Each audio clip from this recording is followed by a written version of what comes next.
बम्बई का प्रातः क्लास है 3 फरवरी 1966। रिकॉर्ड चला है, पितुमात सहायक स्वामी सखा तुम ही के नाथ हमारे हो। ओम शांति। भक्ति मार्ग में जिसकी महिमा करते थे बच्चे जानते हैं कि वो ही माता पिता हमको मिला है।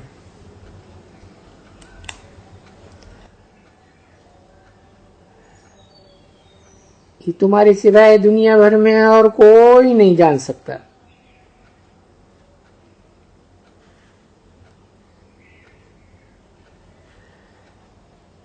सभी मनुष्य नरकवासी हैं। कि किसने कहा? बेहद के बाप ने कहा। इस बाप को पतित पावन कहते हैं। बाप कहते हैं, तुम खुद भी कहते हो हम सभी पतित हैं, हमको आकर के पावन बनाओ। पुरानी दुनिया है, पतित है, ये तुम जानते हो। मनुष्यों की बुद्धि में ये बातें नहीं होती।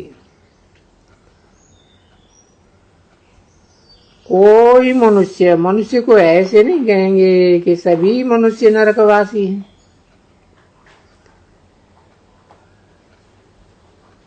उसमें तो कहने वाले भी आ जाते हैं ना, तो अपने लिए कैसे कहेंगे? खुद भी मनुष्य ठहरे ना,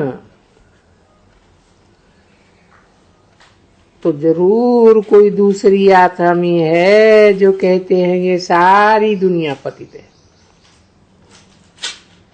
सब रव नरकवासी है, तमो प्रधान है।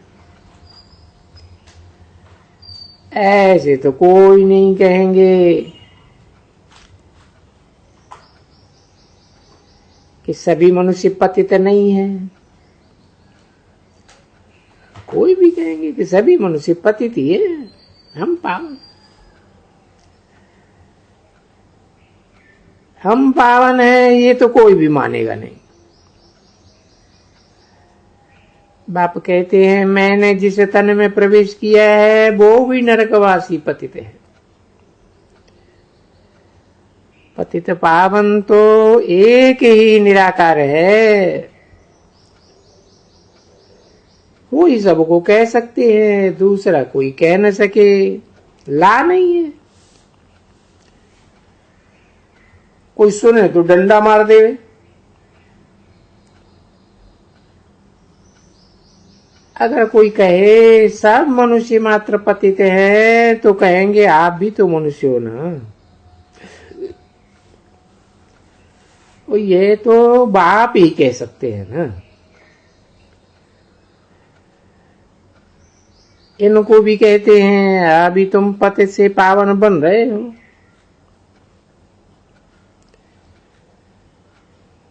पतित पावन बाप खुद कहते हैं, मैं कल्प के संगम युग पर आता हूं।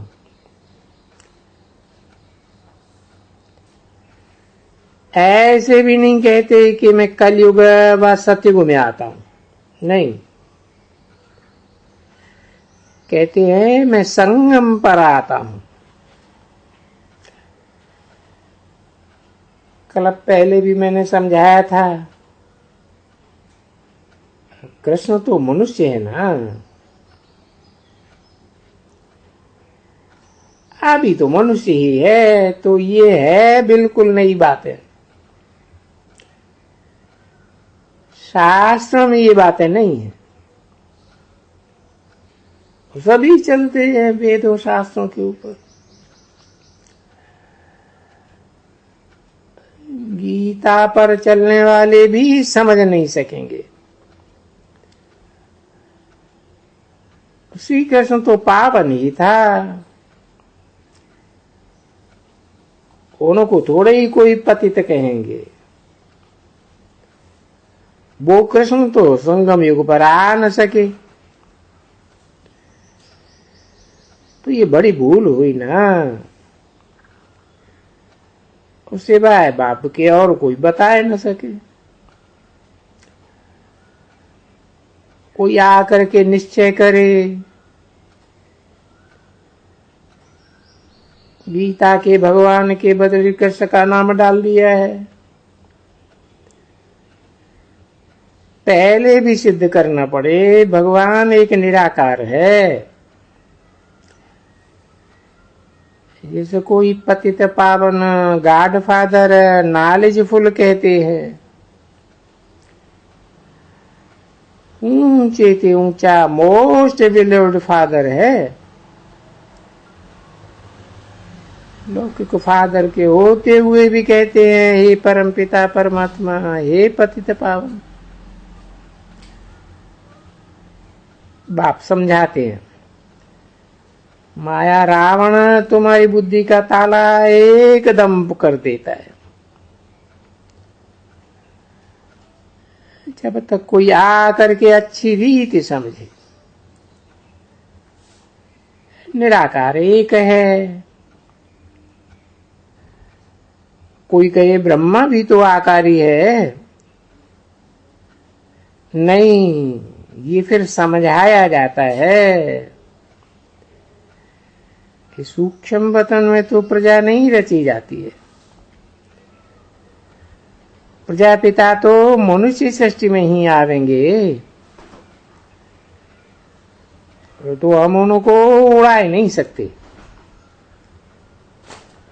त्रिमूर्ति तो मशहूर है, गवर्नमेंट की भी त्रिमूर्ति और चक्कर है। तुम्हारा भी झंडा ये होना चाहिए, त्रिमूर्ति ऊपर में और नीचे गोला चक्कर। लंबा भी ऐसा ही बनेगा जैसे चित्रों में है। फ्लैग तो ऐसे लंबा होता है, चौरस नहीं होता है। झंडा ऐसा होना चाहिए जो कोई भी लगावे तो समझ सके। और ये है सुदर्शन चक्र। तुमको शिव जयंती का ऐसा झंडा लगाना चाहिए। बांदेलियों को तो घर पर लगाने नहीं देंगे,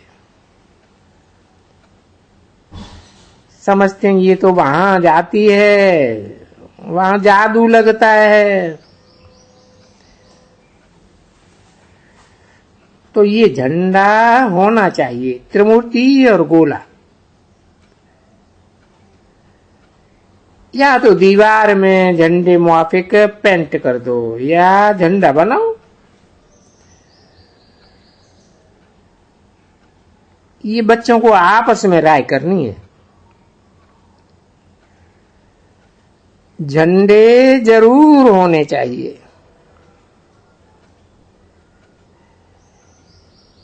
यादवों के अनेक प्रकार के झंडे हैं, कौरवों का एक है। ये फिर है सबसे बड़ी पांडव गवर्नमेंट गुप्त। कोई भी चित्र व झंडा आदि ऐसा लगाना चाहिए जो कोई भी आवे तो पढ़े। तुम्हारी तो हर एक चीज पढ़ने लायक है। ये बिल्कुल ही नई किस्म का झंडा है। झंडे का अर्थ भी बल छपा हुआ हो।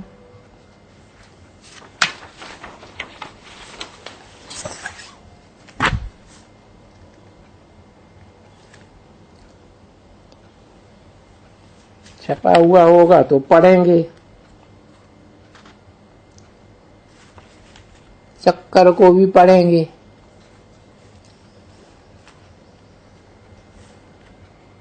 देखेंगे बरोबर कांटा तो संगम पर खड़ा है। स्थापना और विनाश। स्थापना के साथ विनाश बाजू में है। संगम युगी ब्राह्मणों को दिखाया है, इनके आगे तुम इस नॉलेज को रिंचक भी नहीं जानते थे।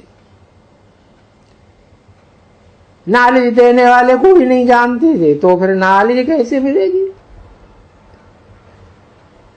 ये नॉलेज अभी तुम ब्राह्मणों में है, जिससे तुम पद पाए रहे हो। वो तो कोई त्रिकालदर्शी है नहीं, सृष्टि के आदि मध्य अंत को जानते ही नहीं है। इसलिए समझाया जाता है, मनुष्य होकर और क्रिएटर डायरेक्टर आदि को नहीं जानते तो इडियट। हम तो कहते हैं इस नॉलेज का कृष्ण वो लक्ष्मी नारायण को भी पता नहीं है।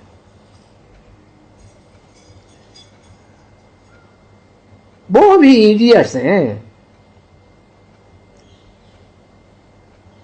परंतु तुम जानते हो इन्होंने तो इस नॉलेज को जानकर और प्रारब्ध पाई है। वो तो उनको इडियट्स कहेंगे।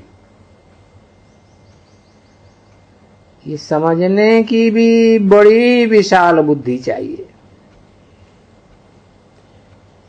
ये नॉलेज कोई में भी है ना।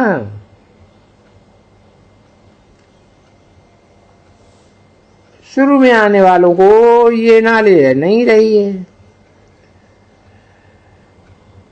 तो जब शुरू में आने वालों को ही नहीं रही तो बाद में आने वालों को कैसे रह सकती है? सतयुग से लेकर के कलयुग तक कोई में ये नॉलेज नहीं है। 3 फरवरी 1966 की प्रातः क्लास का दूसरा पेज। अभी इन बातों को कोई मानेंगे जब तक यहां आकर के अच्छी रीति समझें। ये नॉलेज जो अभी तुम पाए रहे हो, ये प्राप्त की फिर नॉलेज खत्म हो जाएगी। नॉलेज है सदगति के लिए, और वहां तो ज्ञान की दरकार ही नहीं। यहाँ ज्ञान देने वाला बाप एक है जो नॉलेज दे रहे हैं। गीता सर्वशास्त्र में शिरोमणि है, ये भी जानते हैं। बाकी भगवान कौन है वो भूल गए। यही कड़ी ते कड़ी भूल है जो की है। तुम बच्चों के सिवाय कोई नहीं जिसको सृष्टि की आदि मध्य अंत का नॉलेज हो। कहेंगे वाह, लक्ष्मी नारायण के लिए भी तुम ऐसे कहते हो। हाँ, वहां तो दरकार ही नहीं है। अगर ये मालूम हो कि गिरना है तो फिर राजाई मीठी नहीं लगेगी। कोई मनुष्य कहते हैं ना, अगर आना है और फिर जाना है तो भगवान ने ये खेल ही क्यों रचा? रचना ऐसी रचने की क्या दरकार पड़ी है? परंतु ये तो बना बनाया ड्रामा है अनादि। ये तो सब समझते हो ना। जो नहीं समझते हैं वो हाथ उठाओ। देखो कोई नहीं। बाप समझाते हैं, बहुत ऐसे हैं जो नहीं समझते हैं, परंतु हाथ कैसे उठावें? अगर समझते हैं तो दूसरों को भी समझाए दिखावे। बाकी मनुष्य जो भी गीता आदि सुनाते हैं वो सब है भक्ति मार्ग की दंत कथा है। झूठी कथाएं पढ़ने से मनुष्य झूठे ही बनेंगे, और क्या। भारत सचखंड था, सच्चे बाबा ने सचखंड स्थापन किया। फिर क्यों कहते हैं झूठी माया, झूठी काया, झूठे सब संसार। सब झूठ ही बोलते हैं ज्ञान के बारे में, भगवान को जानते नहीं है। कोई भी नहीं है जो कहे ईश्वर सर्वव्यापी नहीं है। परमात्मा सो आत्मा, आत्मा सो परमात्मा, ऐसे कह देते। आत्मा में कोई लेप चेप नहीं लगता है। अब देखो, लुधियाना में सुशील कुमार मुनि को मंगाया था।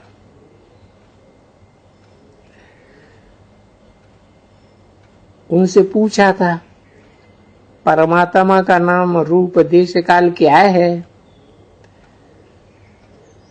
आप उनको बाप समझते हो? बोला नहीं, वो तो सर्वव्यापी है।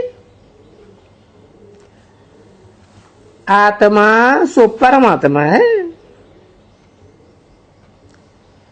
उसमें कोई विकार होते हैं ये हम नहीं मानते। वो फिर कहते हैं मन बुद्धि चित्त ये सूक्ष्म है, ये कोई आत्मा में नहीं है। वो फिर तीसरी चीज समझते हैं।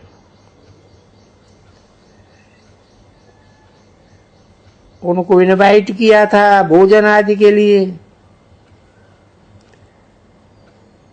परंतु जैनी लोग कब दूसरे का खाते ही नहीं। अपन को पावन तो समझते हैं ना।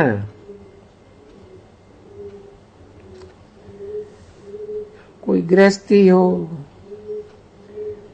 तो भी जब जैनी हो तो उसके हाथ का खा सकते हैं।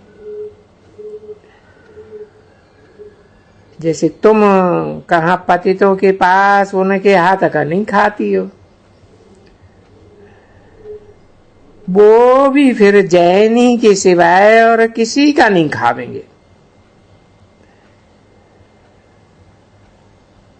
तुम कुमारी अथवा विधवा के हाथ का तो खा ही सकते हो, वो तो हुए सन्यासी।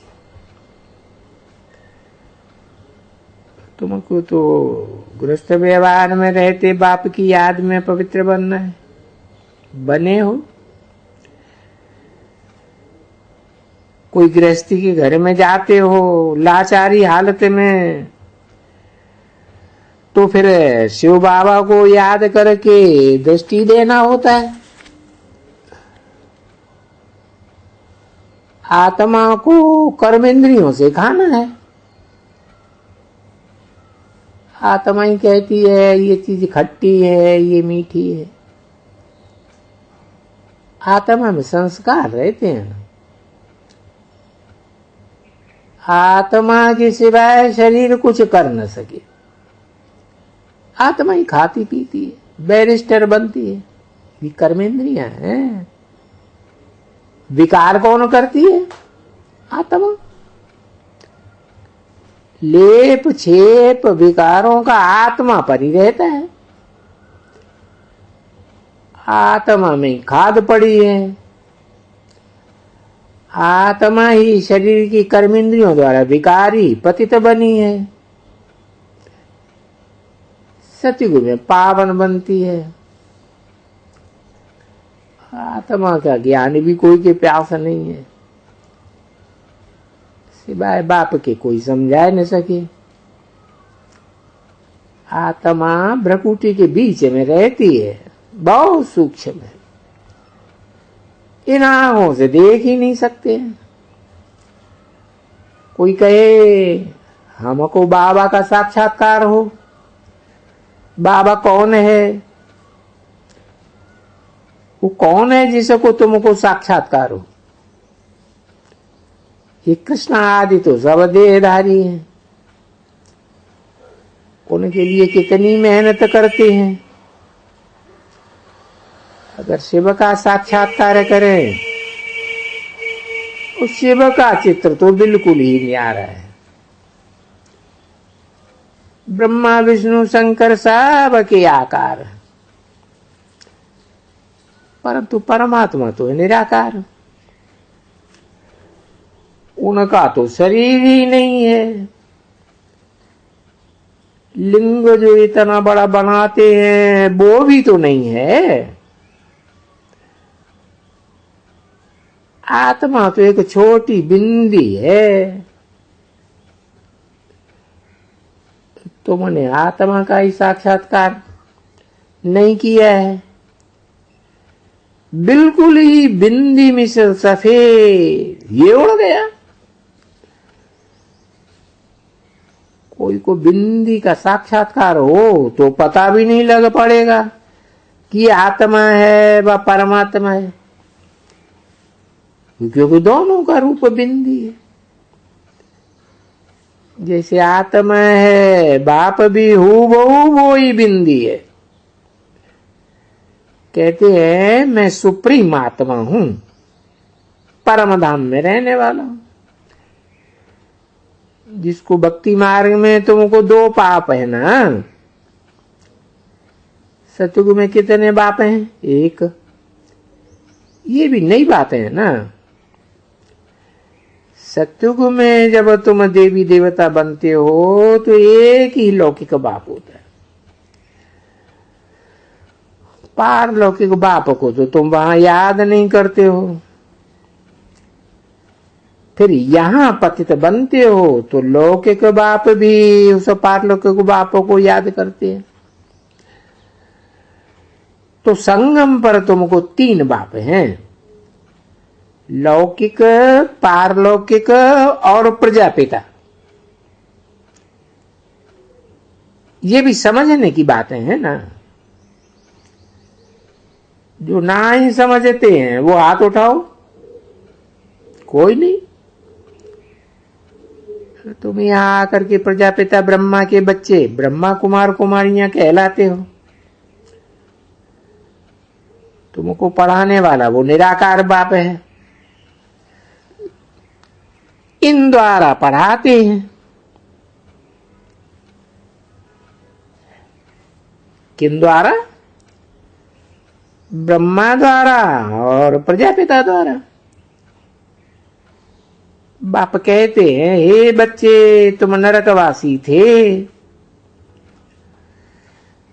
अभी है संगम, जबकि तुम फिर स्वर्गवासी बनने आए हो। अभी तो सब कलयुग में।